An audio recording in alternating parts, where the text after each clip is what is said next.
Hey everyone, and welcome to the Coast to Coast Plastic Surgery Podcast. I'm your host, Dr. Caleb Steffen. Each episode, I sit down with leading plastic surgeons from across the country to explore surgical technique, clinical decision-making, and the artistry behind aesthetic and reconstructive surgery. Whether we're discussing complex cases, innovative approaches, or the philosophies that shape great surgeons, our goal is to elevate the conversation and help advance our specialty.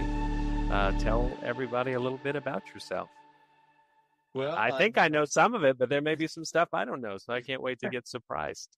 It's been 7 years since we've been together on a regular basis and Right. trained over 7 years. But I guess I in my mind I think like me, I catch up with you on the phone here and there, but it's never quite long enough for us to talk about everything. So it's good to see your face, one like we were just talking about, and to catch up for real. So yeah, there is a lot that's been going on that I kind of brush over because I just I don't, looking back on pictures, I'm like, man, there's a lot of stuff I've done in just a year, and I just forget about a lot of it. But yeah, I'm Jeffrey Rowell. I'm a plastic surgeon down in Houma, Louisiana, on the Bayou, which is about an hour outside of New Orleans. It's my hometown. I'm born and raised down here, and I love it down here. It's really good people, good culture.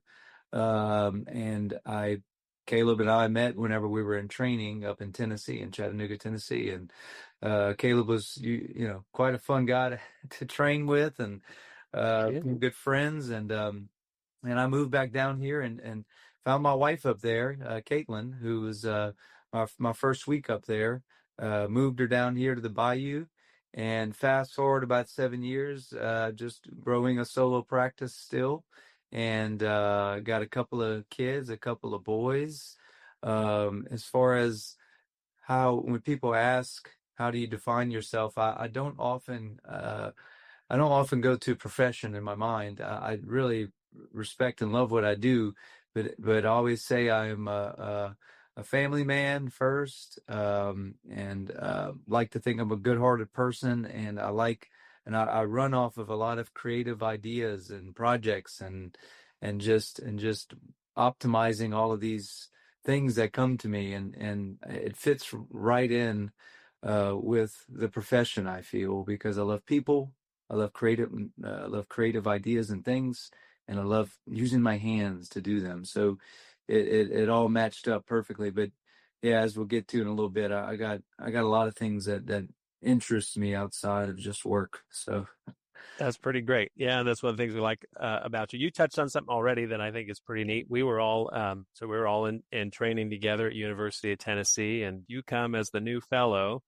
board certified general surgeon, training with them, and then all of a sudden you pick out this nurse and it's off to the races. What happened with that?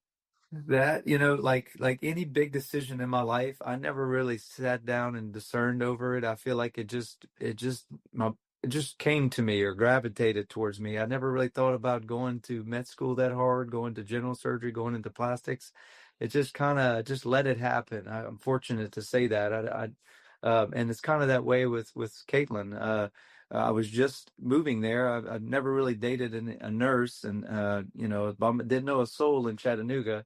And she was in the operating room, and what really linked us and still links us to this day the strongest is music. We're sitting there with Dr. Jemison doing a hand case, and she was playing some good music and some unique music that not everybody listens to. And I said, "That's this band, right?" And she said, "Yeah." And so she played a couple other songs, and ended up talking with her later, and they were going out to the Friday night event downtown Chattanooga, the summer Friday night music concert. So you kind of glossed over an important part though, like who facilitated whom going to the Friday night event? How did that happen? Like, there's got to be someone had to initiate it. So who was that person? Because I've always wanted to know that. She would say, she should be here and she can clarify. But we won't have. You can find that out at home. You can just tell your story right now. My side of it was I didn't. I mean, she was definitely very attractive and a nice gal. I never really made anything of it initially, and then thought she was kind of out of my league, and then I said, okay, I'll meet up with y'all. And I knew my neighbor. My neighbor was going down there too with some friends, so I went with all of them. and then linked up with Caitlin, and she makes it sound like she knew I was coming and was excited about it. So I mean, I like to think we both kind of hooked each other equally, you know. So Uh-huh. You're just gonna call it mutual, huh? I call it mutual because Oh, nothing wrong with that. although she's pretty good about getting what she wants. So I don't know, maybe Yeah, and I'm more you're that passive. somebody, huh?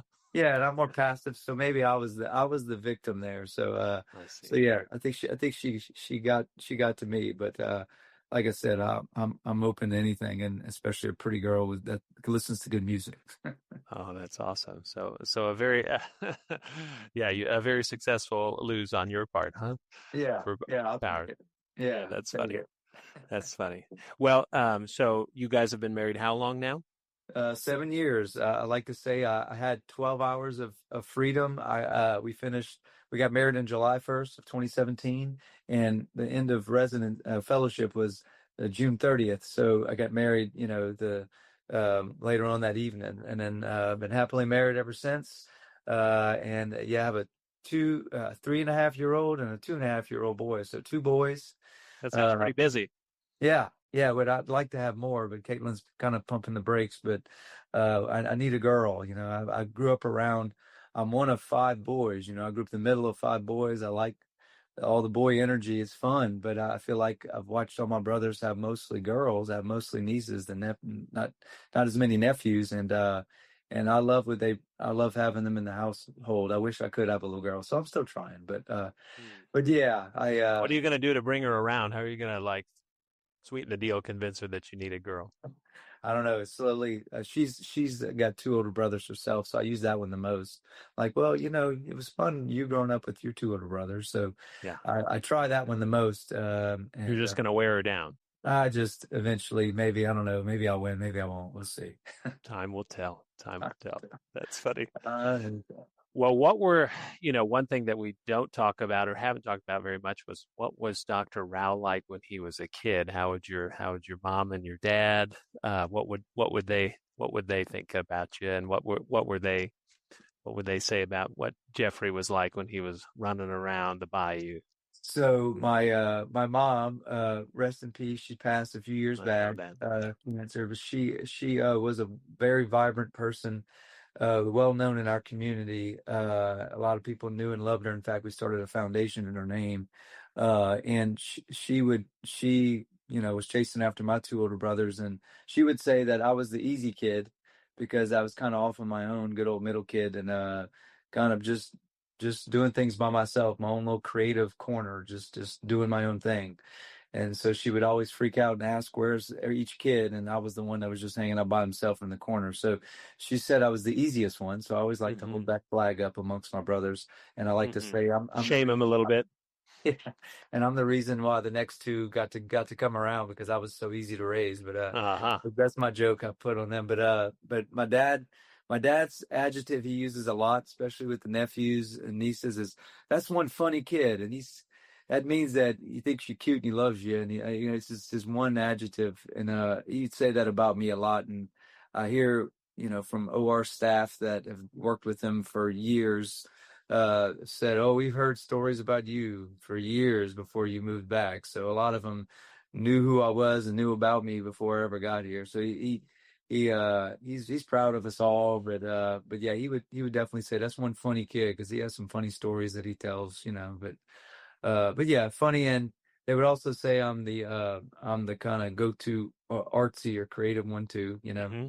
I cut everybody in my family's hair, brothers. I cut friends. I cut numerous people, med school friends, residency friends. I even cut a patient's hair once. I mean, I still cut my own hair since I was 13. So anything that needed a creative touch in any way, as I go to Jeff, it's like even my older brothers weren't, they were pretty good, artists, but they'd still come to me because they know I'm too picky and I got to do it, a certain way. And that extends to everything I do today. Every organization and thing I'm part of, I use my strength where it's needed. Hmm.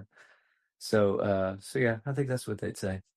That's pretty cool. Is there a number one or number two story, a top story that people this is the one they tell all over and over again with little Jeff was 7 or 8 or Oh, yeah, I guess the one that just popped in my head is when Home Alone came out. I was about the same age as Macaulay Culkin, but it came out and they said, Jeff, this is your show, because I would be in the corner just minding, not caring what everybody else was doing, and I got left home alone one particular time. I was probably about 6, and I remember it very vividly. But I loved it. I was totally at peace with it. And everybody else, mom did the thing where she thought she counted everybody, and they were out getting in the boat to go ride and enjoy the day, and they realized I was missing. But I still remember that. I have a good memory. That's for my mom also. I have a good memory. And I remember sitting there, people were calling me, and I'm like, I'm fine. I'm sitting here in the kitchen. And so they tell that story like, yep, Jeff would be left behind because he's always doing his own thing. So yeah, Home Alone is definitely the one that my mom goes, this is your show, Jeff. That's one I hadn't heard before. Well, you brought it up just a minute ago. Tell us a little bit about that foundation that you set up for your mom. I know you had a big event recently and everything. What's going on there? It's called the Rhoda Ann Giat Rao Foundation, named after my mom, and we started it about 4 years ago. And it's a nonprofit organization that is geared towards raising money for special needs education in our community. I have a nephew who's autistic, and we experienced with my brother a lot of the struggles to get appropriate education, and that good faith-based education that we grew up around. And my mom, we discussed it, a lot of different ideas to what kind of wherever the foundation would be geared towards. And my mom, for sure, this is a passion of hers. She was very involved with the school and the church, and a lot of people knew her, and it's a perfect name to rally a lot of energy behind, a lot of money to make this work. And we're proud to say that it's in its third year or fourth year, and it's got 6 kids in the program, 3 graduated.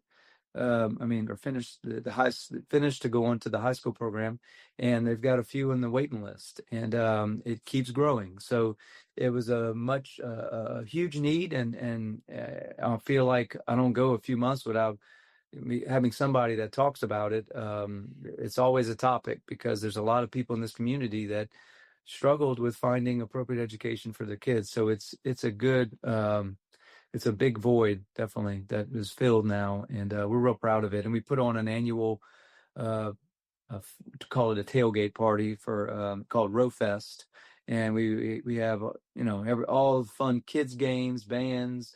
We have a bunch of very delicious food, and it's just a good gathering of the community and good support for a great program. And we're going to do a spring event this year, but it's really great, and it unites our family, and it keeps my mom's great energy. That is, I'm biased, but a lot of people, knew her well, and there's a lot of stories just about her, about how wonderful of a person she was.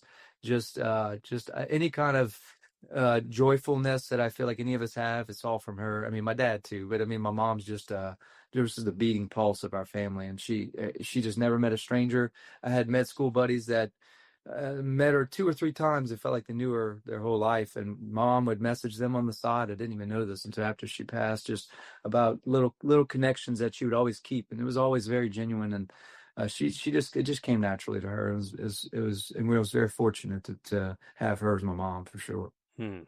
So if somebody wanted to get involved in that charity, or get involved in what you guys are doing, how would they go about doing that?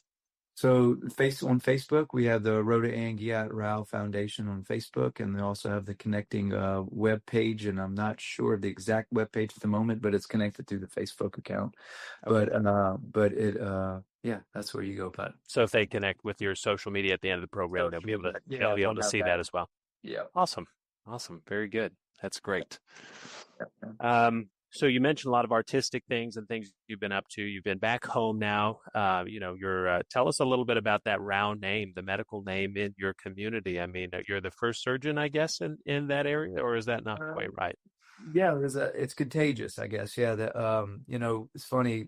My dad's a surgeon, so my dad was the first one, and he's one of a lot of siblings, and his 2 younger brothers also general surgeons, and we're all in practice together. The youngest one moved north to Maine, but it's still my uncle and my dad together.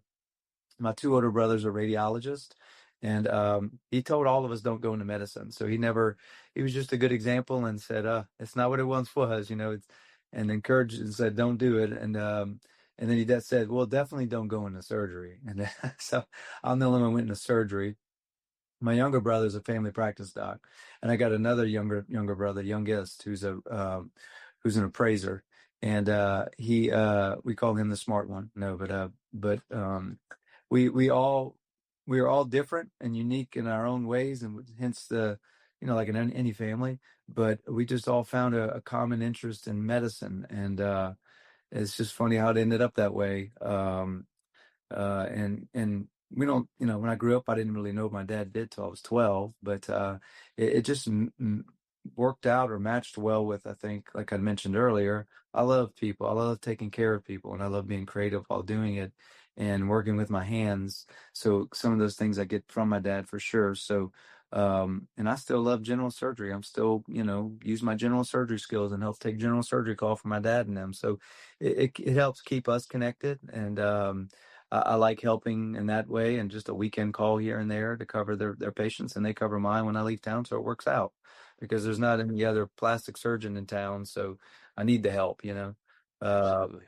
So yeah. And I also have, some cousins and another couple of uncles, several uncles. So it extends right outside just my immediate family too in the medical world. So yeah, there's a lot of Dr. Rao's here. So I was the only Dr. Rao in Chattanooga and every other place. And then I moved back here, and I'm Dr. Jeff because, so I got to go by first name. Okay, that makes sense. Well, when you're not, so we know a little bit about you and you're younger, and a little bit about how you got here. What are you up to these days when you're not doing plastic surgery? So that's the Rhoda Angiat Rao Foundation is one of my foundations, but I got three other ones that I'm big on, and one of them is the Hosh Grant Association. It's a nonprofit that helps revitalize downtown Houma. It's just to kind of get it, it's kind of, with the hurricanes and just over the years, the downtown area, like a lot of downtowns, have been kind of pushed aside or not much focus on them. And this nonprofit group, a group of good guys, a lot of them I've known for years, all got together, and I joined them, and I've of course been the creative guy in that group. And some of those pictures I sent, or some of those things we built, like that arch. This big steel and wooden arch that I sent in one of the pictures, we put on. Let me take a look at this arch here. Yeah, that and a few other smaller things that I've done over the years. I've added the creative aesthetic appeal to a lot of the stuff to make it look more formal and official. I just kind of have a thing for how I feel like how things are supposed to look, And it's a great group, and never have been to a meeting where everybody's more excited to be there, and for a good cause. We built a bandstand downtown Houma. I didn't build that, but I'm just saying the group is just doing a lot of good stuff, building kayak or paddle launches in the bayou that runs through downtown Houma. That used to be a main thoroughfare way that people used to get around here. But so that group and is fun, and then I'm just telling you about that one to get to my biggest passion, which I know you know about, is my home and farm life, which is kind of just evolved over time. I found an old house that how old is this house? This house is over 120 years old, like built in the late 1890s, and it's on 7 acres, along with my neighbors adjoining several, like 100 acres that he's got. He's in an old plantation home that was built around 1880 or so, and he and I have linked up to start Bayou Shepherd Farms. We raise sheep on the bayou, so we did that about 2.5 years ago. And we've just sent our second round of lamb off to the butcher, and we're trying to make lamb a well-known thing down here because, of course, as everybody knows, the big item in South Louisiana to eat is seafood. You can't beat fish and shrimp and crab. Mm-hmm. crawfish by far to me dominates the market. And some reason lamb is just not a commonly known thing to eat. It's at fine restaurants. There's a couple of nice restaurants here that serve it. But we're trying to bring it out, and it's a breed of sheep called Katahdin. It's a hair sheep, so it doesn't have wool, so it sheds like a dog kind of. And they were able to tolerate these warmer temperatures, and we've recently gone to what we call sheep school. It was just one of the pictures I sent. We went network with some other shepherds in the region, in the South Central region of it's a South Central Katahdin Association meeting, and just growing the flock, growing the business, and the lamb will hopefully extend to having farm chicken, although I do have a bunch of chickens, but we're going to farm raise hopefully chickens and eggs one day. And we got a couple of crawfish ponds in the back of my neighbor's property too that we're going to build into the whole system and keep growing it. I hope to get to vegetables and stuff one day. That's my dream, and to have a little farm shop and sell fresh eggs and a good coffee shop and fresh produce, not just from our farm, but from other farms in the area. Because there's just really there's not a good store for that in Houma, in Schriever. Actually, technically, we're right outside of Houma in Schriever, Louisiana.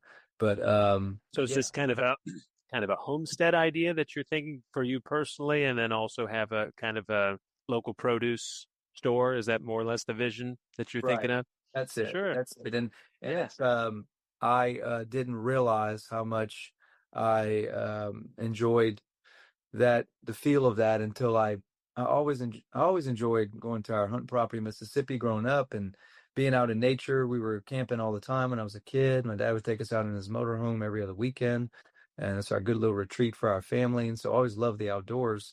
But then to really just, I was always the one also to plant flowers and vegetation throughout my parents' yard, as our summer job. I would take over that job.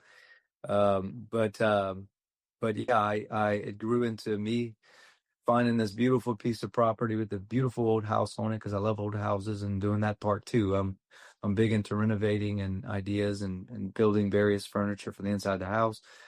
But if I had my way, I would be half my time here at Rao Plastic Surgery and half of my time spent at home with my boys and Caitlin and growing the farm. But I've hired a couple of a nurse and a CRNA's husbands from the OR to kind of live my dream job at the house. They've been my right and left hand men to help carry out my projects. So some of the other pictures I sent are some of the farm projects, like movable sheep feeding units and stuff like that. So and then there's countless things. I got a sketchbook that's just never ending, and I'm always prioritizing different things for them to help me carry out, so I can come to work and not worry about it and not have to think about fooling with it on the weekend, because as you know, with two toddlers running around, you don't have much time anymore and much free time to carry out some of these tasks. So. Yeah. Well, if someone's listening right now, sometimes they might think about all your different interests and hobbies, and you're a board certified general surgeon, you're a board certified plastic surgeon. We'll get into, what all those sorts of things mean. But you're also an artist. Maybe you can describe for people this sheep that you were telling me about, this mama and these two lambs that you have so beautifully painted here. It's a picture that I took of our first lambs back in I think a year and a half ago, and it's one of our well-known mama ewes, they call them. Her name is Dum Dum. She's like the leader of the pack. And that's an affectionate name we had for her. But she had two babies. That was Rocky. We don't usually name them, but these we just happened to name because they were our well-known ones. We usually only we only know the rams. The rams are the few ones that stick around. But the Rocky and Cowgirl were both key, first, like Cowgirl was the first lamb that we raised here to then give birth this past year. So, and they took this beautiful pose together that I took a picture of, and then I then painted it. And I used the actual hair from that fell off the sheep in the painting. So it's it's probably sticks out a good inch. You may or may not be able to tell in the picture. But it's a quite large painting. It's about the size of the actual sheep, and it's above my younger boy's bed in his bedroom. And so, yeah, I know I don't paint enough, like we discussed. I don't get to do a lot of my creative stuff enough, but when I do, I take a lot of pride in it and try to make it as perfect as I can, and hope to do more and more. Yeah, that's neat. Well, but kind of where I was going with that is, you do so many different things well, and you do them well, and you're a surgeon and a dad and a farmer and an artist and all those things. That makes me think of, I mean, big stuff. People in the old days, you're Da Vinci, you're Michelangelo. What would you say to people who are like, how can you possibly be one person and really have all these different talents? What's going on there? And I don't think you're really an anomaly on that either. I mean, I talked to a lot of my plastic surgery friends who are kind of that way. What's going on there? This kind of just reminds me of, like, talking to Caitlin, my wife, about, the idea of going into medical school. And she made a comment that I never even, and a lot of people think like this, is, I never would have even thought to go to med school or even considered it. And she's a smart person, like a lot of people, at various levels, and not like you need to be a doctor to be, I mean, you need to, only doctors are smart, only you got to be a certain level, but it's more just a self-limiting belief, that I think that a lot of people put on themselves, is my viewpoint, because there's a lot of things that I can't do that I admire in other people. It's easy to look at, my dad's friend has called me, you're a Renaissance man. He's always kind of made that joke. A couple of them, they kind of like to say that over the years. But because art is attractive, it's appealing, it's sexy, but in my mind, or you probably agree, and a lot of other people's skills, like with whatever profession or whatever skills they have, that stuff is appealing to me because I don't have that. It's not in my makeup to do some of what they can tolerate or put up with that's necessary to get by in our culture, or just to be the best person that I hope to be. Like, I wish I can deal with finances better. I wish I can be a better business person. I wish I could do, a lot of things. And so taking a step back to your question, I think that, I don't think, I just have a personality or a brain that's kind of always interested in trying to grab as much information, because I somehow, at some point, I think in college, realized how much I really love to learn. It hit me one night studying real late, and I go, this is fun. So, and then, Nerd alert. yeah, I guess yeah. And then you kind of, and then you can't get enough of it. So it's just about trying to fit it all in your life. And a lot of times nowadays you get so, especially with kids, you only have so much time to do things. But I generally try to been trying to schedule my life to where I can mix in at least a little bit of all of my interest into my at least weekly life. So I feel like it satisfies my need. I feel like if you, like anything, if you have the burning desire, it's not hard to do. And that's the root of it. And most people probably have it, just haven't found it, if they really wonder how I do all this. And that's not the goal in life. I mean, sometimes I do like to just relax and just be at peace and enjoy, just stop and smell the roses, because that's the downside of running, is trying to do all these things. And a lot more lately, I can say, especially since the weather has gotten better, I'm able to stop and walk around at, the beautiful place that I get to call home out in Shreveport, with these 100+ year old oaks all over the property. It's so gorgeous with these sheep walking in the distance, and I got a peacock, I got a donkey, I got the boys running around, and I just go, stop, look at it, because I never really do that enough. And so it's all about balance, and it can seem cool to accomplish things or do a lot, but I've started to just put no on my weekends, and I don't put any tasks on my plate. I just say whatever I do. So in my mind, I used to get very disappointed if I'm like, I got to knock that out by the end of the weekend. But nowadays, to force myself to enjoy what I have, stop and smell the roses, I put no expectation on anything that I do at home. That's great. All right, we got to get to this. Sports. Do you like sports? Do you have a team? Probably not. No, probably not. No, you can't. That's part of our culture down here. You can't. We've talked plenty about our Tigers, your Tigers and my Tigers. There's too many Tigers in the SEC, don't you think? I know. Tigers, LSU. Auburn. We have an actual Tiger though, and Mike the Tiger, our mascot. But yeah, big LSU fan. Grew up that way. I was in LSU for my general surgery training. My dad went to LSU for also, so a lot of family are connected, and it really is more to me about a bonding thing for our family and friends. If I could have gone, I still haven't been to a game. We have season tickets. I haven't been to a game yet this year. Shame on you. The one I know, but I'm going to the Alabama LSU game next weekend. But the every time I'd go, that nobody's going, or we had things going on, so I go up there to be with family and friends. And if I'm not sure I'm going to be with family and friends and get the most out of it, I'm not there only for the game. I'm there for the full experience for hours before the tailgate and everything. And the game's just kind of the good culminating part of it all. But yeah, we're big Tiger fans. So we like college football and college baseball. Obviously, that's a win-win for LSU's standpoint, because they're usually pretty competitive most years. And prediction for the game on Saturday, or is that what's coming up? LSU?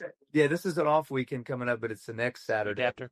But we had a little struggle game against A&M, but I think that I think it's gonna be a very good. Brian Kelly has not lost in Tiger Stadium at night yet, so it's hard to win in Death Valley at night. So I'm predicting that we have a good close game, and we're gonna win by a touchdown at the very end against Alabama, somewhere in the 30s to 30-something, 20-something. It seems like a safe answer, but I think that's where we're going. So, all right. Any closing thoughts for this part where we're talking about who is Dr. Rao before we get to some of the medical stuff? I think that pretty much captures most of what's coming to mind at this moment. I enjoy how my brain works. I always say that, like, I can see as a kid while I just sit in the corner, because sometimes I just sit there and just doodle, and I enjoy that about myself. I'm very grateful that some people, we don't know how each other's brains works. It's hard to imagine that, but I enjoy the ideas that come to my mind, but I don't have all of them. And I love reaching out to other people and collaborating and projects and just ideas make me go, so. Okay. Who would Dr. Rao be if he weren't a plastic surgeon? I would be a farmer. I say farmer, but I left out that I would be a horticultural type person mostly, and farmer equally. There's 2 documentaries, The Biggest Little Farm, about a couple that grew this big farm out in California over a 10-year period, very diverse animals and fruits and vegetables. And then another one is called The Gardener. It's about Frank Cabot, a guy that built up his family's property in Canada, built this beautiful work of art garden, horticultural expert. And if you find me on Sunday mornings, my favorite thing to watch is Gardener's World, which is a British gardening show that's been going on for over 50 years. With the lead guy is still Monty Don, but he's kind of fading out. But it's nothing more peaceful than that. It's sitting there watching him just work in his garden with his dog. That would be me when I retire. Will just be me working in a garden, just building up the beautiful symphony of plants and flowers everywhere, I could do that the rest of my life, be very content. So one day I'll get to that. Okay. On that note, just to wrap things up, kind of rapid fire, favorite book or Favorite best book book? you read lately? The Creative Curve. It's a book about how, in the same vein of what we're talking about here, is that creativity and genius is just a social concept, and everybody's got it. And so it's a beautiful book, Creative Curve. I love it. Okay. Best movie? Best movie, the Count of Monte Cristo. Oh, that's a good one. I like that movie. It really always such an I don't know. I loved it ever since college. I think I watched the Jim Caviezel one, and Mm-hmm. I love that's always kind of been my obvious one, and nobody's ever really passed it up. Although there's been a lot of good ones lately, I just never processed it to allow that one to fall behind back from number one. Okay. Best song? Best song. That's a tough one because I like to always say when the song comes on, that's top 10 or that's top 5. A lot of Uh, top tens, aren't there? but I will say that if I had to, like, I'll put it in this category. If I had to listen to one song the rest of my life, I love classical music. I've played piano in my past and other instruments. But I love, if I had to listen to one song the rest of my life, it'd be Nocturne in E flat major by Chopin. It's so peaceful. There you go. Most people have heard it, but it's such a peaceful, lovely song, and I've kind of almost played it. I've got it. It's hard to play, but I'll learn it one day. So this is Caleb Steffen again with Coast to Coast Plastic Surgery, and I'm back with Dr. Rao, and we are going to be talking about basically what is it like to be a board certified plastic surgeon. We want to know about your practice. What is the typical work week like for you? I know there's some stuff is seasonal in terms of busier or not busier and that sort of thing, but what's it like? What is clinic like? What is surgery? Some of these people aren't going to know what the difference of those things are, or how a doctor spends their week, much less plastic surgeon. So Right. Yeah. When I was a kid, like I said, I didn't know what my dad did till I was 12, and he'd bring home videos of like a vascular surgery. They were doing an aorta by film, and I'm watching this on a video. I'm like, y'all do this? And then I said, he goes, every day. So he operates almost every day in his schedule, and that's how I imagine maybe I'd be. But plastic surgery, I do, we do fewer, bigger cases, and compared to a lot of other surgeons.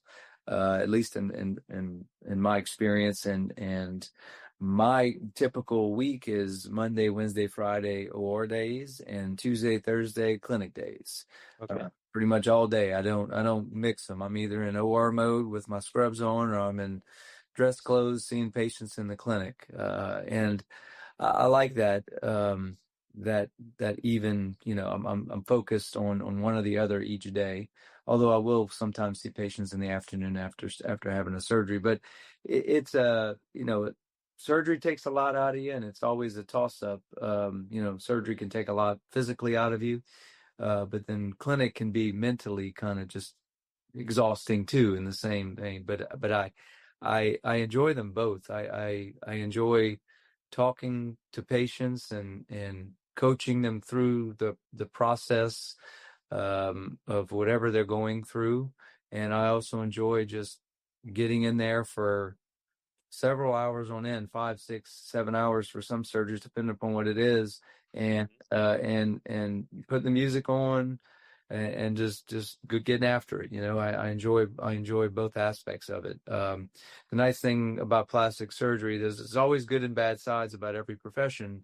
One of the better things I say about plastic surgery is that it is technically a very difficult profession.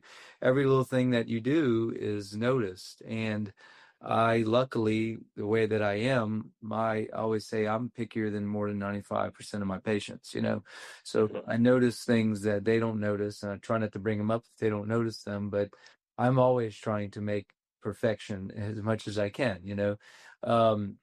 For them. And I always have a few sayings that I'll commonly say. I won't go a couple of days without saying, is that the body makes the rules, we have to follow them. That's one of my preferred ones. And it's true. It's a medium. The body is something that is going to move on you. When you go when I build a piece of furniture, it's going to look the same when I walk away from it, as long as no moisture or anything, you don't leave it outside or anything. The sun doesn't hit it, certain things. It's going to look the same. But you go to operate on a person, the patients don't always see it. It's like, I got to trust that what's going to happen here, the swelling's going down, it'll settle into what we want it to be.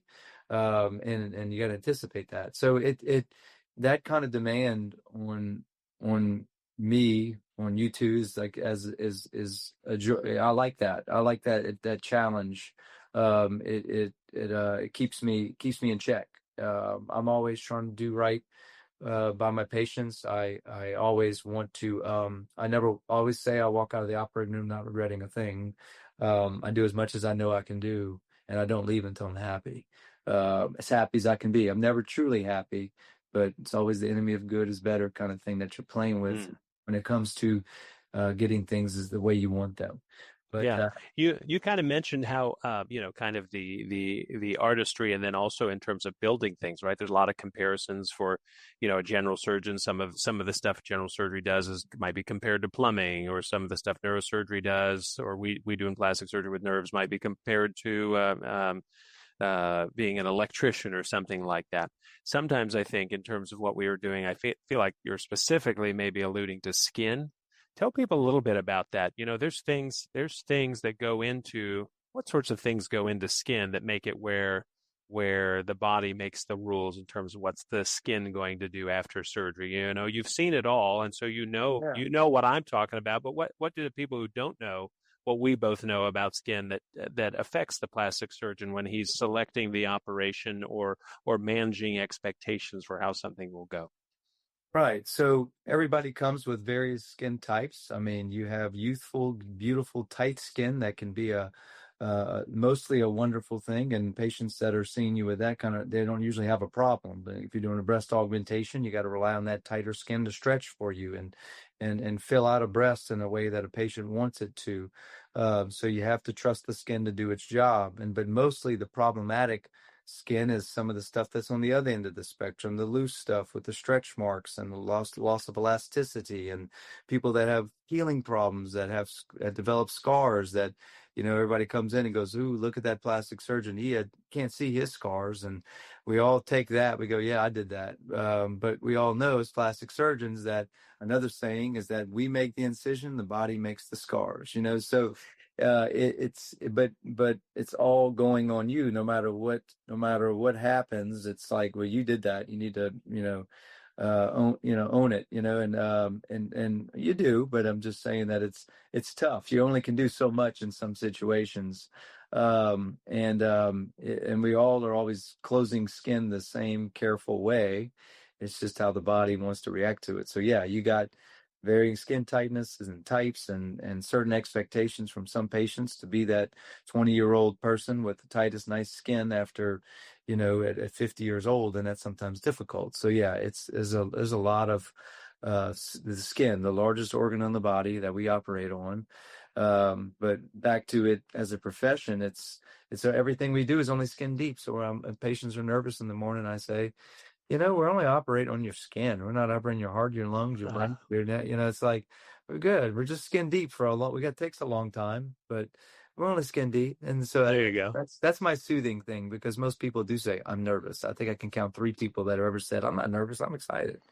So anyway. True. Well, so a surgeon, in the 80s, people joked that surgery was kind of a cowboy sport or a lone wolf or whatever, and the surgeon was the head of the team and all that. But culture has changed a little bit in the last 40 years. So tell us a little bit now. What is it like as a surgeon? Who does a plastic surgeon work with during the week? What is the team like? You're the leader of the team in many respects, but who is part of the team that you get to interact with, and what are those interactions like in whether it's clinic or the OR?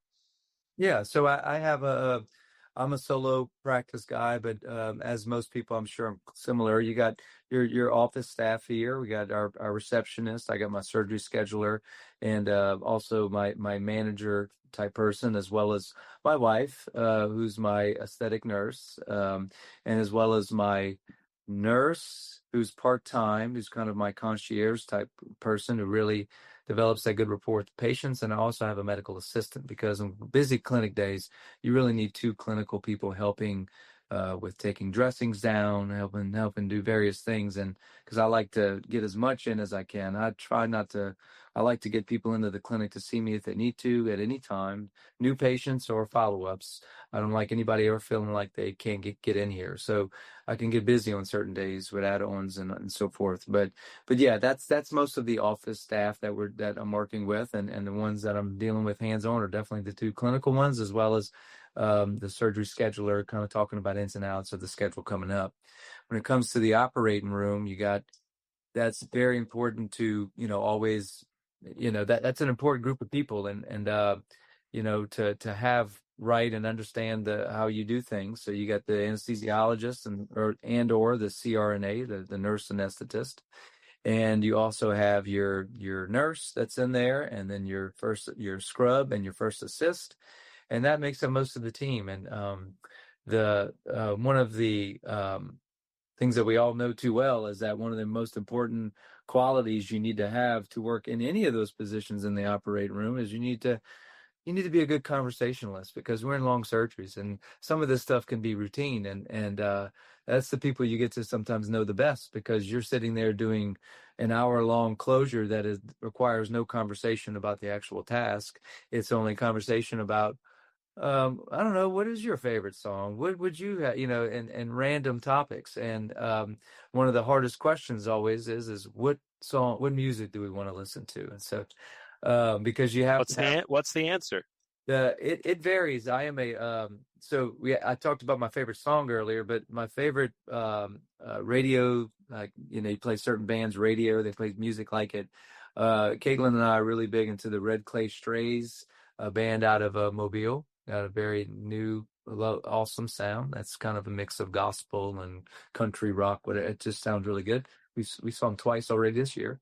And then like Nathaniel Rateliff. I love Camp, the banjo of Camp. I can go on and on, but those are probably my top three right now that I've played. But yeah, that definitely sets the mood and sets the tone for how the room feels. So it's an enjoyable time to be in surgery, especially when you have good conversation in a surgery that you enjoy, that's going well, which is most of the time for sure. But it's a lot of just chatting, and of course you're doing stuff. Oh, I need this suture, I need this, but some of the stuff just becomes second nature, as and you just kind of move with it sometimes. But there's a lot of time when you're sitting there and like, I'm not talking right now, I need to figure this out, and you gotta Mm-hmm. But we spent a lot of late nights together working on a lot of different surgeries over several years. I look back on that pretty fondly. As you know, I'm also a solo practitioner, so I'm doing all my plastic surgery by myself these days. But I really had a lot of fun. And we'll talk a little bit more about some of the neat opportunities you still get to do these days with a friend surgeon. But what's that like, operating with a friend or colleague, and those long gone days at the University of Tennessee? What do you remember about all that? You are correct. That is some of the fondest memories. I was just talking with one of the girls downstairs, telling them about you and how much fun we had together. And I said, Caleb Steffen's one of the only guys that can definitely outquote me on any movie. I didn't remember that. Any movie that I would quote, a funny one usually, you would then follow it up and finish the whole line. I can't remember all that, and you would do it with the right inflection and everything that just sounded like the character in the movie. That's one of my, when I think about you in the OR, I think of laughing at all of your different things from funny movies that you used to say. But yeah, at the same time, one of them is, we had mangled hands. You get these facial traumas that we would be in there for several hours bending plates and doing all the fun stuff. Just like, I got that one from Chattanooga. You got yours too? Yeah, your plate on your. I was admiring yours. This is a Dr. Rao and Dr. Steffen case right here. This is a skull. This skull is a long story to tell about, but it's pretty neat what we did. But anyway. Yeah. But I do miss that, because obviously don't remember how your practice is, but mine does not involve any more facial trauma. Although I did do a few when I first got out, but I miss them. I love carpentry. That's one of my hobbies, that I build a lot of furniture over the years. And my orthopedic buddies used to watch me build things, and one of them in particular goes, "Man, why didn't you not go into orthopedics?" And I said, "I like making new things, not fixing broken things." so, so, Yeah, but that's a good line. but the face, when it's fractured, it takes a little more. I feel like a little bit more of your creativity to pull it. Oh, you've seen those total mangled foreheads and everything, the peel downs, and we've had to fool with, and those are a real challenge, and I enjoyed those a lot. So I do miss that, and the drills and all the various plating systems we had, and that was actually a lot of fun. You didn't think you'd miss that, but I do miss that. And yeah, those were the times. Some of my in my adulthood, our closest friends are our residency and fellowship friends, because you spend those late hours and those many hours in the clinic and doing things and learning, and when you get out and practice, you kind of lose a little bit of that camaraderie because you don't work with other people as much. But yeah, that's some of your, looking back on life, like that is some of our strongest friendship bonds is in training. So it is a big deal to have luckily we ended up having a good group with us, everybody that was with us. We all still communicate via text and bounce ideas off each other in our group text. And I love that. It's a good way to touch base. All of us are in 5-6 different states doing 5 or 6 different types of things, and it's good to get a pulse on things. So that's I tell patients that a lot. I don't claim to know everything, and you kind of say, well, let me go touch base with my colleagues, and the group chat will get a picture or a question about something, and we'll respond, and that's a beautiful thing. Yeah, I don't think I imagined, as a child or as a medical student or something, that'd be the way it is when you're the big boss, because you see everybody that they know everything, and the truth is that you never stop learning, right? And the idea that we have, 5, 6, 7, sometimes more board certified plastic surgeons on the same text thread going over stuff. You feel good about the answers on that thing because you'll get a couple of differing things, but I've learned a lot over the years. I've changed the way I've practiced according to what that group text has said, and I have a couple of other ones from residency, but not from my general surgery residency. I got a buddy or two, but nothing quite like a group of plastic surgeons from such a diverse area, all in one text, and that itself should count as a CME or two a year. Yeah, that's true. We certainly spend the time, didn't we?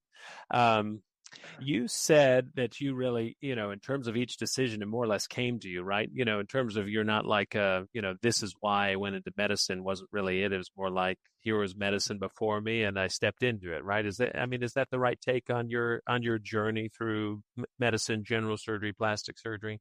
Right. I mean, ever since I was I was the black sheep in the family. I didn't think I would go into medicine, or maybe I was looking for reasons not to. I liked creative stuff and I liked architecture. I loved, and some of those things I maybe could have done in another life, but I feel like, getting the chance to, shadow my dad whenever we were young kids and watching how people just, watch how much he cared for people. And I feel like you felt that love and you wanted to help take care of people, and nothing gave you that feeling quite like being in medicine or seeing him and the way people look at him, or people down here would just gift him like a big old bag. I love blueberries, and for every time I eat a blueberry, I think of that big brown bag of blueberries that a patient would give him every year, and little things like that go, this is love and appreciation right here. I don't need $1. If I get this, I'm happy, and Yeah. and my dad was the person that he raised us right unintentionally. He's just a good father, came from a good family too. And I feel like that's how I just gravitated towards me. I didn't go after it. So even though I kind of would have liked to have done something different just for the sake of being different, I've always said I'm not going to deny something that's obvious and right in my face. Right. So I didn't have to think. I was finishing high school and going into college, and my dad's like, "What are you doing? What are you going to do with your life?" I go, "I think I'm going to go to med school." And he said, "Okay." He said, he wouldn't let me go to LSU because he thought I'd go party and ruin my grades. So I went to my Nicholls State Was he University. right? Possibly, but I was working in the oyster research lab by the end of my freshman year at college at Nicholls State, which is only, right down the road in Thibodaux, Louisiana, which is pretty much the neighboring city. And yeah, by the end of that first year, I was so, ingrained in the department, and I really loved it there. I stayed my full years like my older brothers did, and my two younger brothers did. We all went to Nicholls. Yeah. We were so Legacy. yeah. So we all, and so it's as much as I want to do something different, if it didn't make sense, I mean, I ventured out to Tennessee, and it's probably as far as I got away. But other things before that, just I did because it felt right. I never had to put too much of my brain into it, luckily, and it just gravitated towards me. So I maybe, I'm thinking about this, an analogy, because I'm about to go on an annual golf trip with my brother and a big group of friends. And last year I couldn't make a putt to save my life.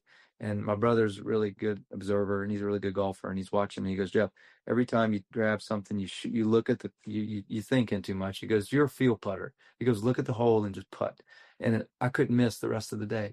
I'm like, there you go. I mean, so I, so I'm a feel person. If I think too much, it doesn't work. So it's just like the putting game. Hopefully I duplicate that this weekend, but yeah, it's like, trust your gut, trust your feeling. Luckily, I'm that kind of person. I think that most people can find that in them, and that's what pulled me in where I am today. I could do a lot of things in this world, but I don't think anything fits my personality quite like this profession does. I'm so, as much as I like so much other stuff, I feel like in this current culture and the way life is, I feel like I'm very fortunate to be where I am. Very good. What is the best thing about being a plastic surgeon? The best thing is, beyond just being able to use your creative talents each day, I think that the lifestyle of getting to see your family and sleep at night compared to other ones that require you to be on call a little more and be woken up in the middle of the night a little more often, that kind of thing, that, especially since I have two young kids, I'm just kind of getting started, a 3 and a 2-year-old, having control over my life and my practice to be able to focus on them, and my wife too, to do that. Some people, or some professions, don't allow you so much flexibility. With that flexibility and these good points comes a lot of, other responsibilities of running a practice and so forth, but just zooming out, and saying that's what's great about it is flexibility, good patients that are mostly really happy to see you, and don't have any, they're really, I've been fortunate with really nice, good patients. I can't complain, and really hospitals that really, listen to me and try to help me out a lot. So it's, I think that overall it's just a good profession, just lifestyle wise, and to satisfy what I think I'm good at. So. Very nice. Other things to add in terms of on this area here, in terms of your practice or work week, or what is, kind of the overall Dr. Rao Plastic Surgery Week. And next, after we cut from this, and we'll go on to deep flaps and mommy makeovers, more or less. So anything to add for this, you think, on that note, or a story, or something, or insight in terms of practice wise? Yeah, I'm sure there's something, maybe not off the top of my head, but no, that's all right. And we can come back to it too, if you think. I think that it's hard to, any job that you're going to do is going to have its difficulties, no matter, what you're doing. But ultimately, I've found that, there's a lot of days, and I'll leave, and tomorrow I'll be like, oh, it's just, get frustrated with life, but you got to ride the roller coaster and expect the lows, and really don't focus on the highs and lows. Just observe it, and always don't make any big rash decisions. I'm just speaking from experience that I've gotten very frustrated with the profession, as well as super happy and joyful and appreciative of me getting experienced patients and what they're going through. But ultimately, as a whole, it's just a wonderful thing. And I'm I'm happy to be a plastic, to be in this profession. So I don't identify with it, but like it's not like my main identity. I was like I mentioned earlier, but it's definitely if in the in this culture and world, if a job. This is my favorite, by far for sure, because I just have so many interests out in other places too. And anyway, I guess that's my final thought. If that made any sense. Yeah, it's a good thought. Hey, this is Dr. Steffen again with Coast to Coast Plastic Surgery, and we're meeting with my very good friend, Dr. Jeffrey Rao, about an hour, would that be an hour east of New Orleans in Houma, Louisiana? So an hour west, southwest. Hour west, southwest. Well, I had that totally wrong, but anyway, close to New Orleans. Yeah. In this segment, we want to chat a little bit about, dive into kind of more of the medical aspect of your practice and talk about different plastic surgeons. Plastic surgery is a very broad field. We're trained broadly, but like you mentioned before, there's a little bit of the Renaissance artistry to it. The reason we're trained broadly is because of that wide set of skill sets like you have.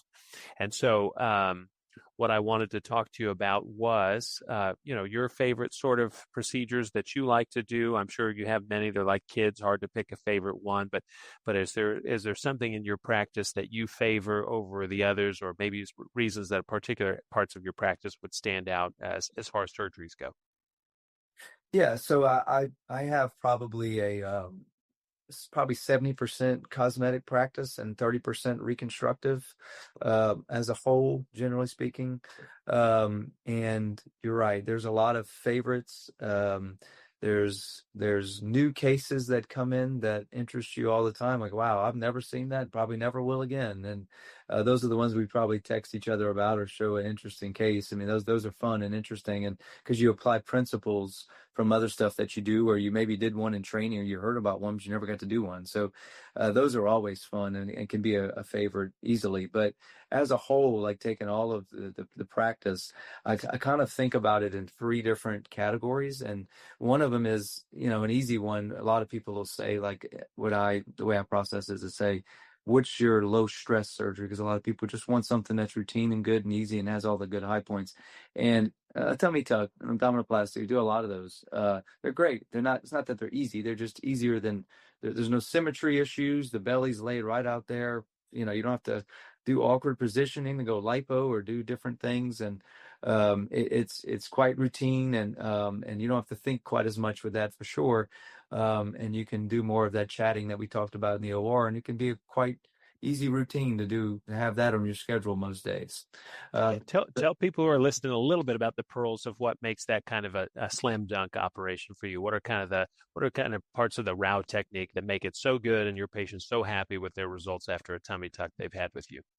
Yeah, I've kind of made it into, a very routine method type of thing where patients come in and we talk about every surgery underneath.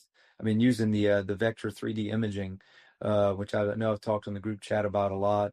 Tell patients a little bit about Vector and how that works. Yeah, it's a 3D imaging technology. I have no interest. I'm not invested in it anyway, but I would buy it 3-4 times over because it really helps patients understand the difficult part of our job, which is patient expectation. It helps them understand what they would look like after surgery. So it shows them a very clear image on a screen that you can spin around and look from every little angle. And it's that way you're both speaking the same language. Because if I'm talking about their belly, they're looking at it from above. I'm looking at it from this way. I always say I can draw pretty good. I can talk plenty, but there's nothing like seeing you on this Vector screen. So I bring it up.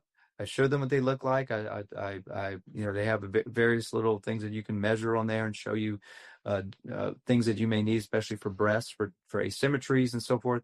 But on there, you can also show them, look, if you just did liposuction, you would look like this. If I did a tummy tuck, you would look like this. And then it's able to convince them and help educate them on what they're getting into. And so literally simulates their post-operative result before they ever dive into surgery. Yeah. Right. Okay. So I'm able to kind of get in a ballpark of, this is what it'll get you. And and it simulates quite well, in most situations. And just with the core, the body can't do arms and legs quite as well. It does the face and the core of the body. But I use that thing on pretty much every consult where I can. And then some patients you see that, oh, okay, now I get it, because if I didn't have that, and I feel like I'd have a lot more unsatisfied or unhappy patients, or help them understand that they may need implants or they may need this and they or not need lipo. So it is super helpful, because pictures say 1,000 words. I don't feel like I can nobody can. I feel, truly explain something to a patient and understand it without seeing it. So I am a big fan, a big advocate for that, for Vectra. I would, like I said, I use it as often as possible. So I'm able to show them on there for tummy tucks what they look like before and after. I take them to surgery. I mark them exactly where they would like the incision to lie in their underwear. We then go to sleep, and then you do liposuction routinely, which is something we didn't routinely do in training, but it's evolved into lipo, just a regular part of tummy tucks. So to get patients closer to their result, you got to shape the body. You can't just look at the tummy. You got to fade it into the other parts of the body, because when you stand up, you got some things that aren't that. This looks good, but then right next to it is something else going on. So lipo allows us to correct that and so forth. So kind of describe for everybody in terms of what the focus. What often needs liposuction, and why and where, and what does that help you in terms of your tummy tuck? Yeah. Where are those common areas that people are needing that liposuction for, and how do you use it as a tool? I focus mostly on the flanks and also the mons area and some of the lateral abdomen. I used to do a little bit more of the midline zone 1 stuff, but I have found that we hurting the blood vessels has caused more wound complications. So you can only do so much. So sometimes, ideally, I tell patients, especially that have a little bit more fat, that in an ideal world, I would like another touch-up lipo round on you in 6 months to a year. But most people are satisfied enough. But you can only do, if the body makes the rules, you got to follow them. Right. And another thing that I commonly say is, the more you do, the more likely you need a touch-up. Especially for massive weight loss patients, you're going to pull a bunch of skin and you're moving, got a bunch of moving parts. It becomes like a Rubik's Cube. You got to do only so much and then let it settle, then come back and address some issues later. So yeah, back to the lipo. We lipo the flanks, lateral abdomen, the mons, to help taper all of these surrounding areas into the belly, and sometimes up into the lateral chest, depending upon the patient's anatomy. After the lipo's done, we then make the incision, go down the abdominal wall and dissect all the way up to the ribs, elevating the abdominal muscles and the skin off of the abdominal muscles.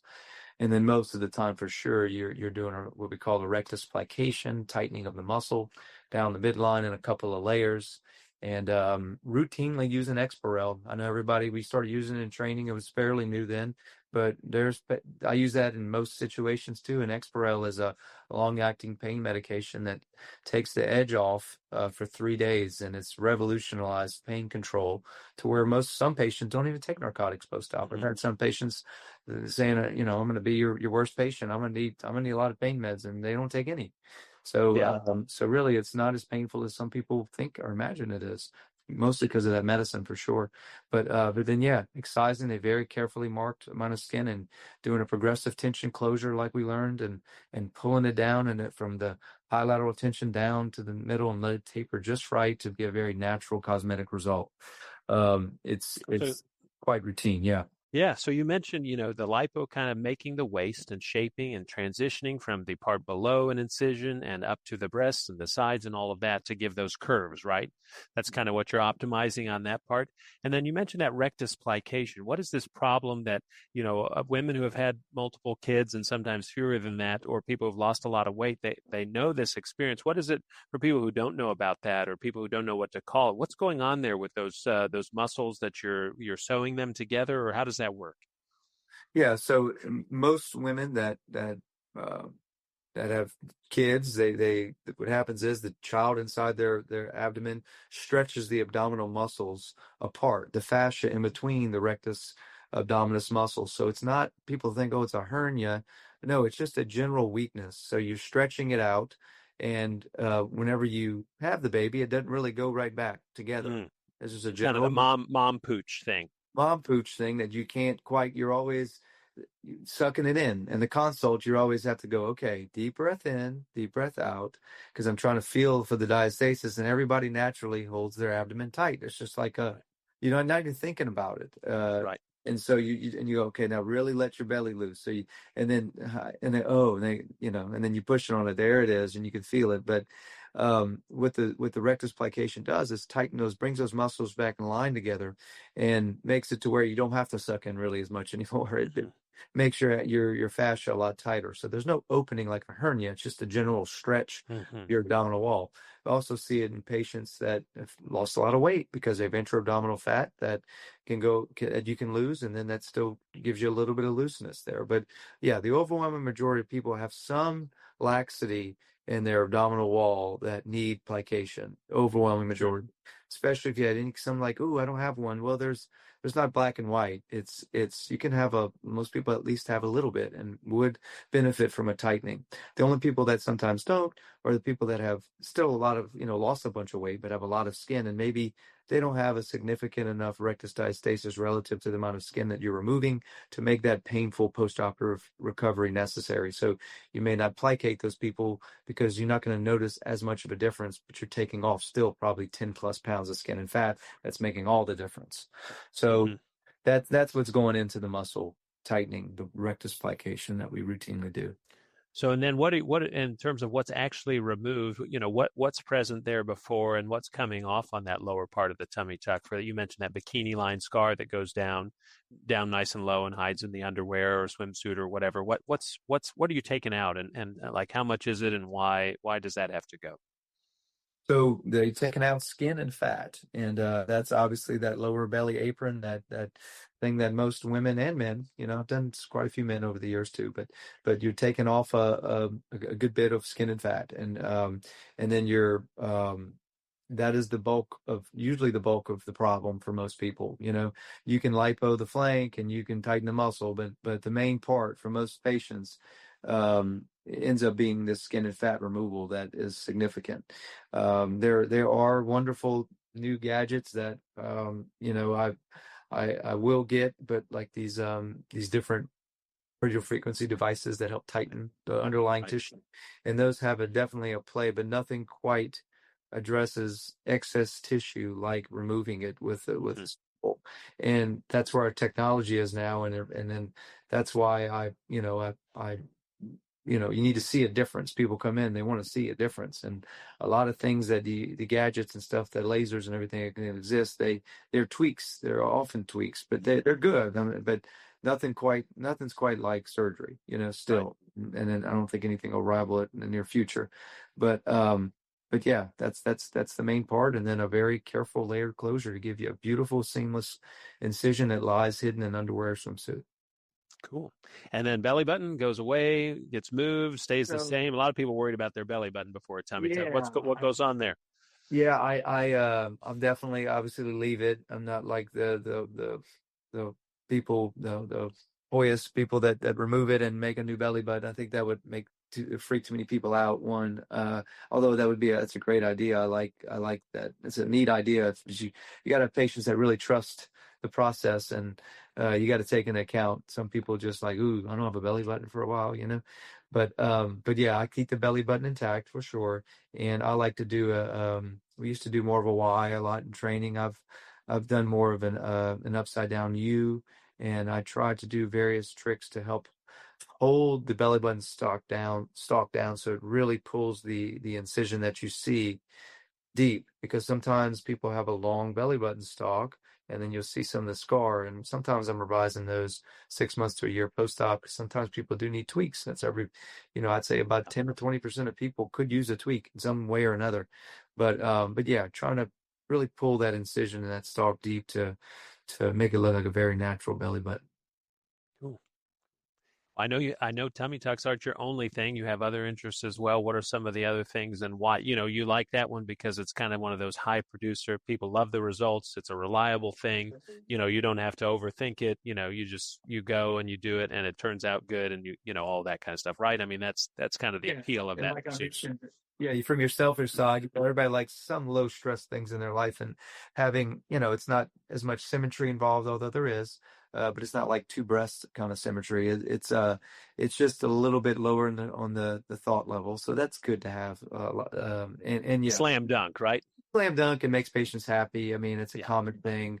It's a wonderful surgery from a lot of angles.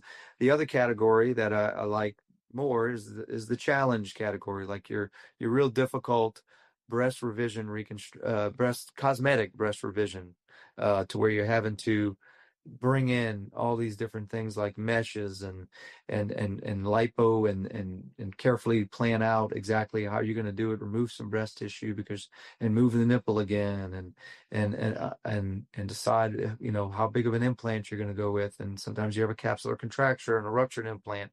So these are so many moving parts between like the skin type, the laxity of the deep breast tissue and the parenchyma, how much you want to remove and replace with implant, and then trying to predict how it's going to settle. So there's so many moving parts, and it can really be a challenge, and it takes every bit of what and what you've experienced, and always still learning, like we talked about. But I really love those challenges. I have one of my most heartfelt letters I got from a patient back in the spring. She had a really bad situation going on that really made her self-conscious, and for 10 years, and after having the surgery previously, and I did a lot of those same tricks I just described. I was in there for a while, and it was a tough case, but she came out really looking good, and I kind of was moved to tears really reading her letter. It was really sweet. But that can be quite satisfying. You walk in, like, that was tough, and I applied everything I know, and it's a good pat on your own back. But especially when you get those letters and the satisfied patients, and that's everything to me. So that kind of leads me to my, you got tummy tucks, which are easy. Good, reliable, make people happy kind of cases. And you have a good revision thing that's challenging to me at the same time, making people happy. And then, the third category that I kind of almost call my favorite surgery just as a whole is the deep flap procedure, which is in line with this month, the deep inferior epigastric perforator flap surgery to reconstruct. So that's a reconstruct breast. Yeah. breast cancer surgery, right? Breast cancer surgery. Yeah, So cool. it's in line with October.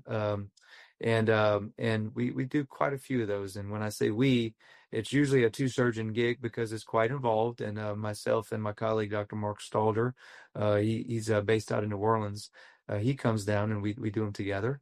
And he and I trained together in general surgery days before going into plastics, and finished about the same time. And we've had a good relationship, and had over the past 5 years or more, we've done numerous patients. And the process that I love about all that is watching a patient come in with just a new cancer diagnosis, kind of looking confused and already seen a couple of physicians, and kind of, very much in the dumps and not in a good place.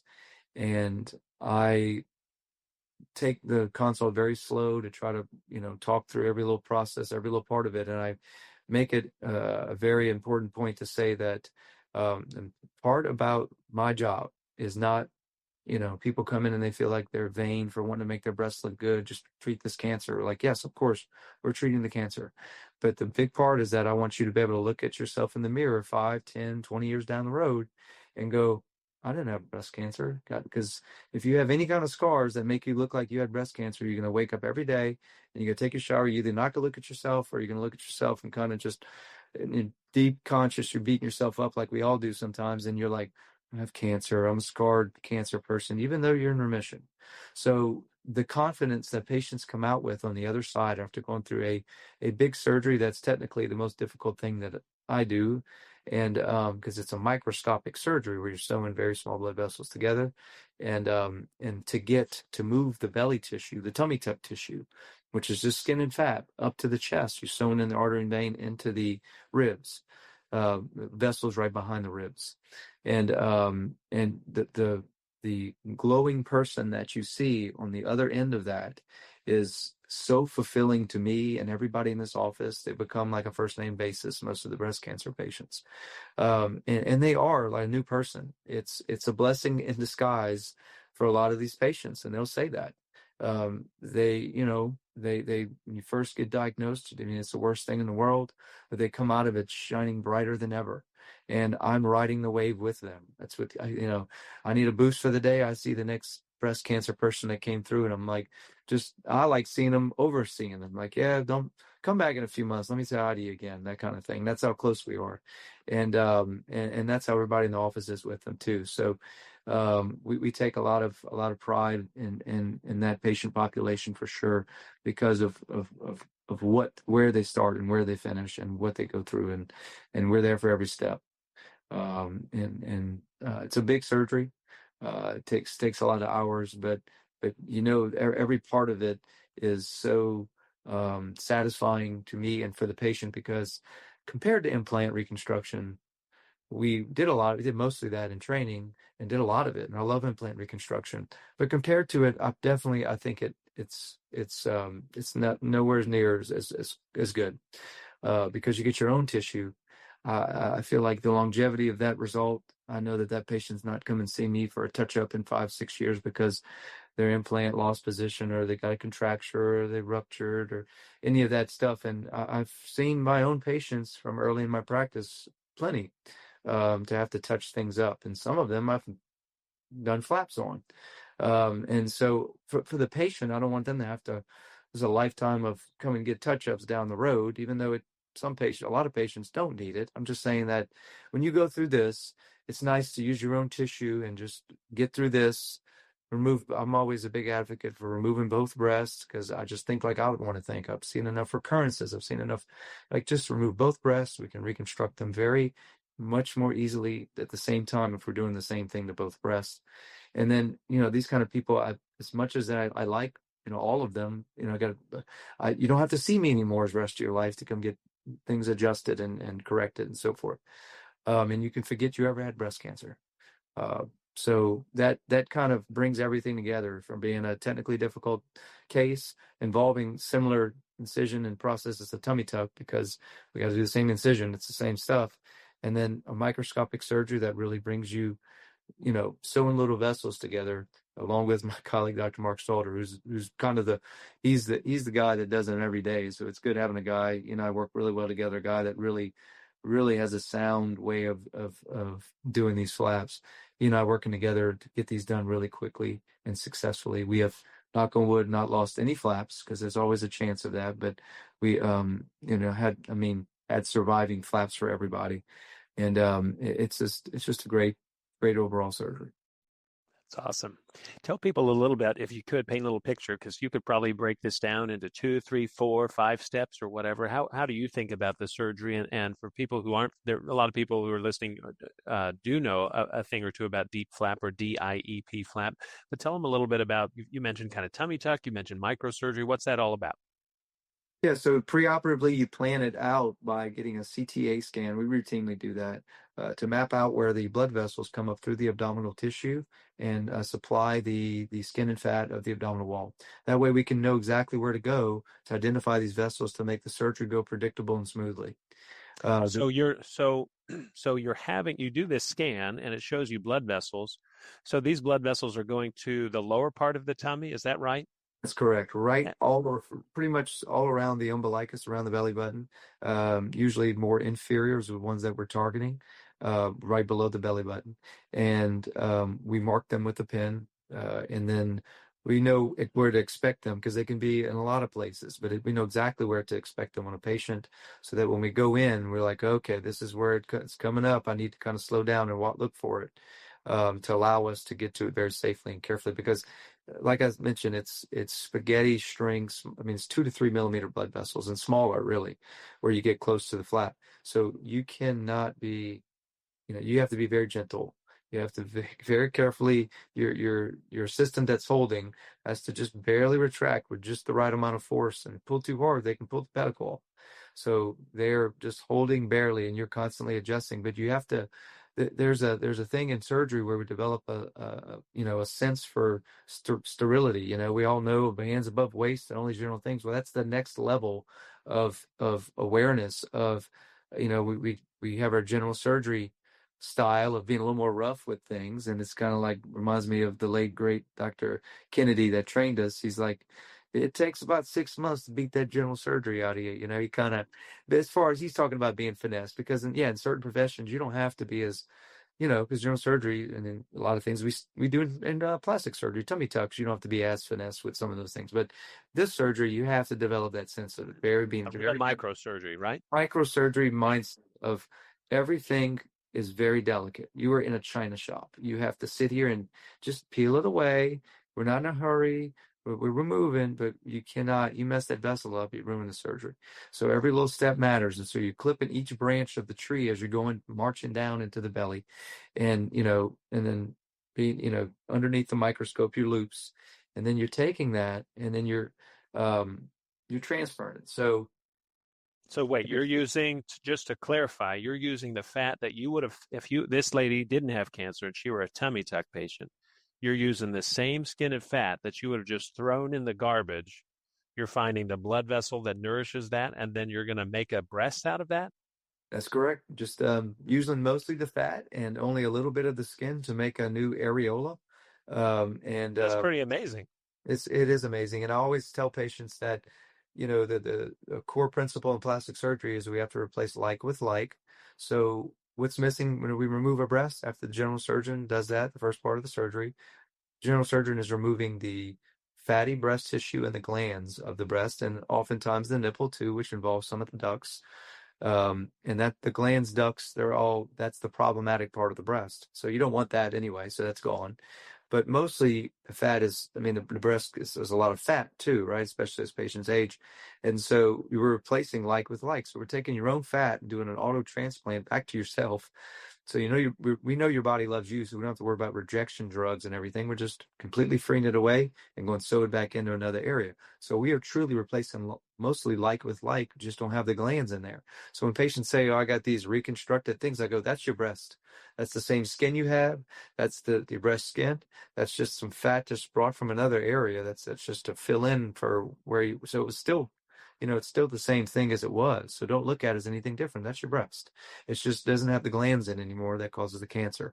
And sometimes some patients, we reconstruct nipples to look just as good as before, but some patients are able to keep their nipples, and that's like even more. It's like, that's your breast. So yeah, it's like with like. It's transferring fat to an area that had fat.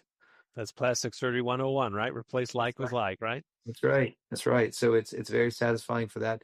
And the general surgeon removes the breast tissues, checks on some lymph nodes typically, and then after that we then dissect in between the ribs, just removing a little bit of cartilage of the rib near the sternum, and find those little mammary blood vessels that are the same size as the vessels from the tummy, and we connect an artery to an artery and a vein to a vein, and you got blood flow in, blood flow out. And I always make the analogy for people. I say, if you take New Orleans and you cut the interstates off and the causeway and all the bridges, and we go plant it in the middle of, anywhere America, and we just hook up the causeway again, eventually other roads are going to reconnect again. And that's how the flap works. So the body naturally will come in and say the outer skin will then make new blood connections to then, make new roads. So later on, you could technically cut that main pedicle where we anastomose, where we connect it to the chest vessels, and it would still survive. We don't do that, but that's how magic the body is. It's very neat and beautiful the way it works. That's pretty cool. So who all is getting this? Is this breast cancer patients only, or are there some people who are who don't technically have breast cancer who get that procedure? Who's getting a deep flap? Yeah, great question. The other population, I would say, right behind breast cancer patients are people that are gene positive for breast cancer. So people that you might have heard of BRCA, BRCA, that family members have multiple siblings or sisters and aunts and moms and grandmothers that they get tested for the gene, and if they have it, you're more likely to have cancer in your lifetime than not. So they have prophylactic mastectomies, and we'll use tissue to reconstruct theirs. So technically they didn't have cancer, but they're very likely to have cancer.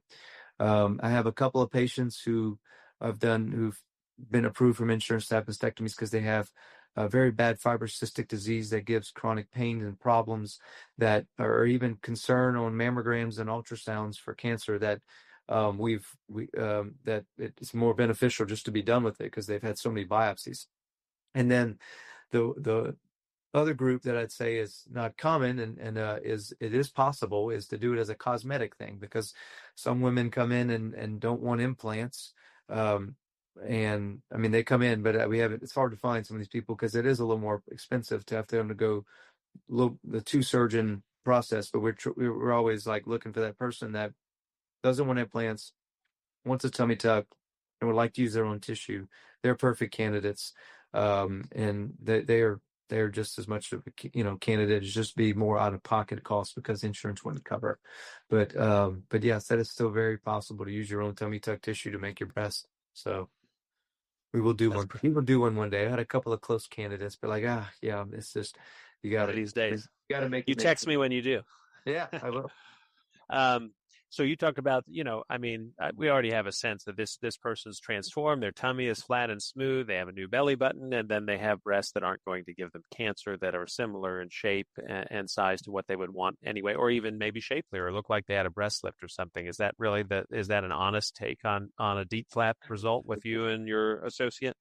Absolutely. We pride ourselves on making the full result look the way it, as ideal and as natural as it can. We do every person gets a second stage, no matter what kind of reconstruction you're getting, whether it's implant or flaps. Sometimes we even do a third stage if we want to tweak something else. It's just to get it just right. And that's just us being extra picky sometimes. But or sometimes it just takes that long for certain patients. But most 90% just have this two stages. You have a second surgery that's outpatient, that's done several months later after they're done with their chemo treatments or whatever may be needed, but you want to wait several months anyway to let the flap take hold and be happy. And then you can treat it just like a cosmetic case. We go do a breast lift. We can make nipples, like a little bump of a nipple, and we can liposuction and transfer that fat to help shape the breast further and revise scars if you developed any deepened scars or wounds on the tummy. This first surgery we always say is about volume, and the second surgery is all about shape. And the second surgery is much easier as an outpatient, but both of them are like some people compare like a deep flap surgery to implants, and I don't have to have a cut on my belly, but most women are not mad at having to remove belly tissue. Usually they don't want it. If they got it there to make a breast, they're like, sure, that's the silver lining of it all. But that's why the surgery in so many ways, it's just the ideal surgery for breast cancer. Mm-hmm. You come out glowing in even more with no foreign material and get rid of your tummy tissue also, and you can feel better and more confident coming out of that surgery, which is as a whole, like not just cancer patients, but I was saying how gratifying it is to see that person shine at the other end.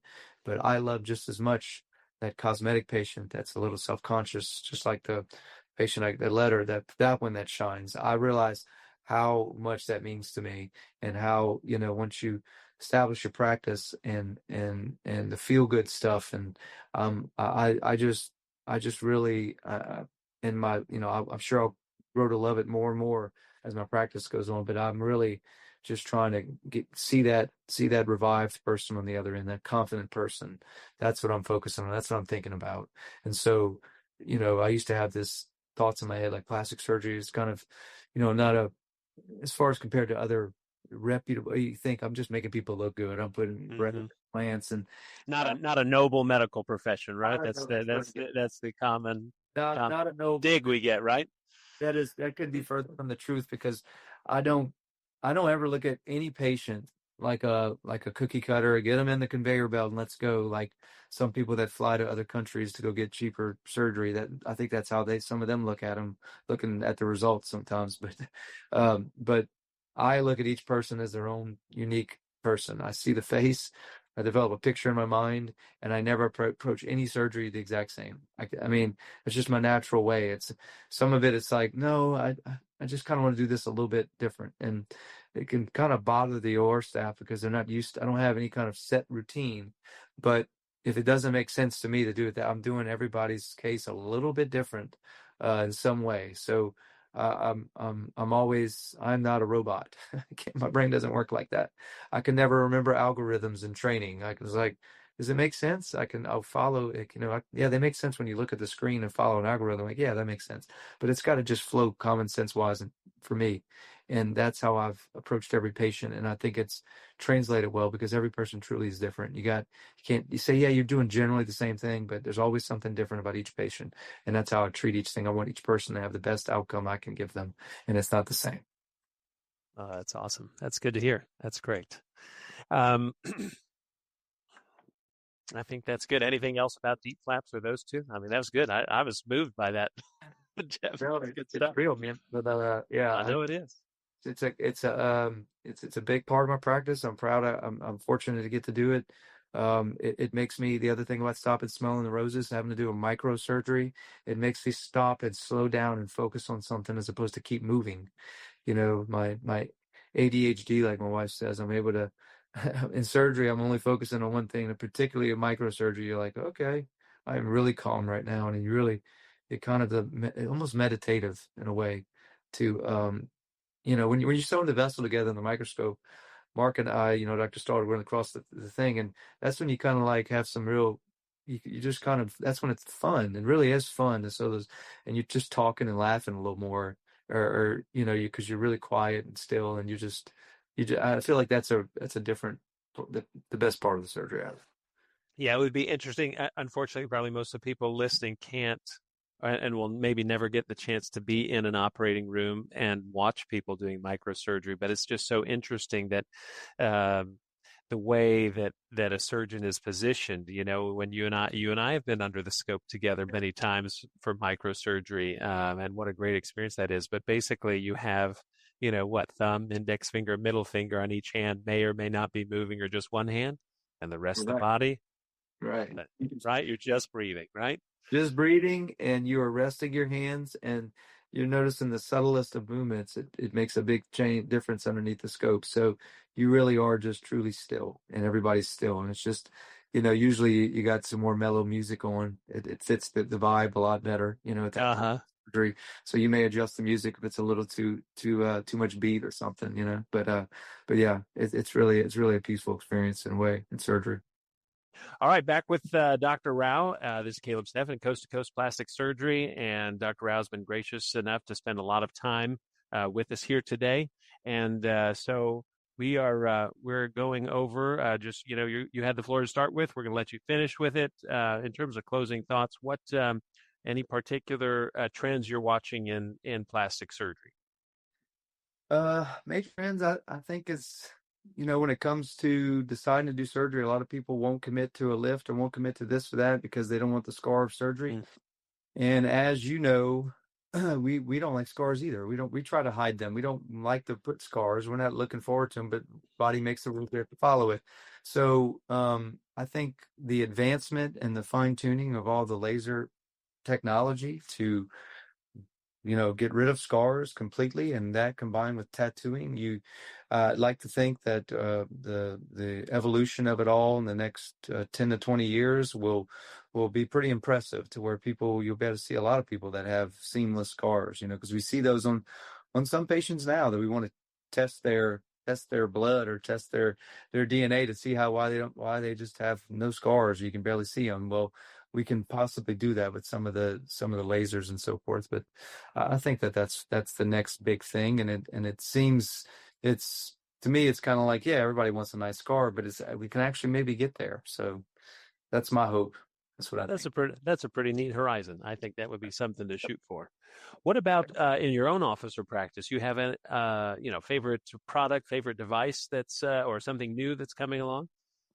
So I don't have anything new, but I failed to mention that I am in a new office, brand new office. Congratulations! Thank you. Been in here 3 months, and I say new, but it's actually quite old. As I mentioned earlier, my home out in the country is a 120-year-old money pit, and I still have my house in Chattanooga because I love Chattanooga. My wife's from there, and people rent it and so forth, and we go stay there whenever we're up there every few months or so. And the Steffens have been there. Steffens have been there. Beautiful place. We've had all the kids there. Cooper's been out there working in the garage that one time on a project. And I love that house. I hope to actually partially retire there one day. I love that old hunt. That one's only 100 years old. And then I said, you know what? I'm going to find a building. I mean, I'm going to build a brand new one or pretty new building. I don't want to deal with old things because my house here has been quite the money pit. But then, couldn't help myself. This building's 140 years old. So Wow. You topped yourself. You outdid yourself. I outdid it because I just, it's fitting because I just like to say that I like to take old beauties and polish them off a little bit, because the 1900s, they knew how to make houses and make them well and timeless appearing. And so restoring the original beauty and just accenting it and bringing that back out, which is, I'm in a pretty neat street of downtown Houma where they got some other businesses. They got a dentist office next door, and then was a Mexican restaurant next door. It's about to be another restaurant. And so there's other businesses on this old street, but they got people that live in these old homes, and they're pretty. They really got a lot of character. So I love that. I love working on some of it myself. This office, I worked on some things, but definitely took a lot of my energy the past 2 years, So I slowly got this place into the shape that I wanted to be in, and it's been quite the endeavor. But investing my time and energy and money into this has been what I've been focusing on. But I look to in the next year or so definitely bring on my first laser or some type of skin tightening device that I think will add to and a missing piece of the puzzle to help tighten some people's skin up, like we said, skin types, and that can make all the difference. And I'd like to definitely add that here, as well as maybe even add my own OR. I got space to do it one day, but baby steps. I'm just happy to be in it, and we got a lot of room now, and the office has been totally revitalized. So I'm very happy to be on this end of that. So. Very nice. Very nice. What about something, there's sometimes we talked about some trends in plastic surgery, like maybe we're, going scarless as things move forward, that we can hide the presence of scars in patients so effectively you can't see it. What about things that are, social media is popular, people are doing their own research. As plastic surgeons, where a lot of times we're shaking our heads looking at the next trend that comes out that you're like, this is nonsense. Is there anything like that lately that you've seen where you're just, just so distraught over what's coming out publicly in one trend or another? Right. I don't like being a hater or you try to keep yourself in check. Like keep it positive. Yeah. Keep it positive. And of all people that love ideas, it's me and you. We love. It's like you gotta try, so I'm never hating on anybody else that's trying stuff for sure. And I've always, my new term, one of my favorite terms that I've come across to try not to procrastinate so much is called failing forward. So I've done a lot more, including, like a painting I recently did when we did a breast cancer awareness month painting. But I had to fail forward, just commit. Like, this is my painting. I'm done. I would like to make it better, but this is, it's stuff like that. So I do respect people that are trying to do something new, cutting edge, but sometimes old stuff gets recycled and it's kind of like the thread stuff in the face. I don't know. I just kind of feel like that it had in the breast when I was in general surgery, or the face too. And then it came back up. I mean, that's the only one that comes to mind right now. And I just, it seems to be the same thing every time, but it's just kind of, because I've seen a few patients who come see me and like, about facelifts, and then they're like, I had his threads and this shit. But it's a good try. It kind of works a little bit at first, but it's just kind of digging up some old stuff that wasn't working. So other than that, I always applaud people that are trying it. I mean, maybe it was something a little different I didn't realize, but yeah, I'm never one to trying to look down on anything, because it's how we come up with new ideas. You got to keep trying it. True. Maybe there's one done right. You just got to keep tweaking it. So yeah. That's kind of a difference about plastic surgery, right? Innovation's encouraged, right? Yeah. I mean, plastic surgeon did first kidney transplant, first skin grafts. I mean, you name it, right? Right. You can't be scared to fail. That's, Babe Ruth having the most, strikeouts and how many different things that Thomas said. There's always people that failed at stuff. It's old stories, but you don't know about those that often. You hear about all the successes. So yeah, kudos to the people that I'd like to be that person at one point in my life, to keep to innovative and doing something neat, but I'm also at the same time, I like being on the on the lines, on the front lines, and kind of taking care of patients. So anything that takes me away from that, I feel like I'm not doing my part, especially in my hometown, where I feel like that's where I'm needed, and that's always been my strength. Is just I feel like just doing the job that all the giants that whose shoulders we stand on, carrying that out. Right. So Right.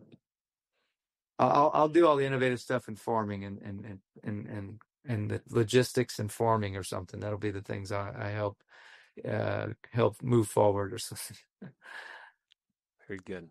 Well, we've hit on a lot of highlights of your life and your practice. Anything in particular that you would like patients to know about you or your practice? Something special that you find, or I mean, you bring so much to the table and so much to your community, and even much broader to the region that you're in. Any thoughts about that in terms of Yeah, like so. In a time where everybody, you go get, like your oil change, you pop in, you're just trying to get a good deal and trying to move out. You're trying to get a good deal, and such busy. Our lives are so busy and so forth, and everything's on social media, and how important does that guy look on social media and this one? And I always say I need to do more stuff on social media for sure. But the one thing that I've always been most proud of is whenever you have a family or friend or somebody referred the patient to me, which ends up being the majority of my patients. I take my job very seriously. I don't look at any person like anything other than a real human being, and I want to do the best for them. So that makes me feel good showing up every day to work and not, treating it like a business. I'm not a good businessman. I'm a product man, and my product is what I do every day.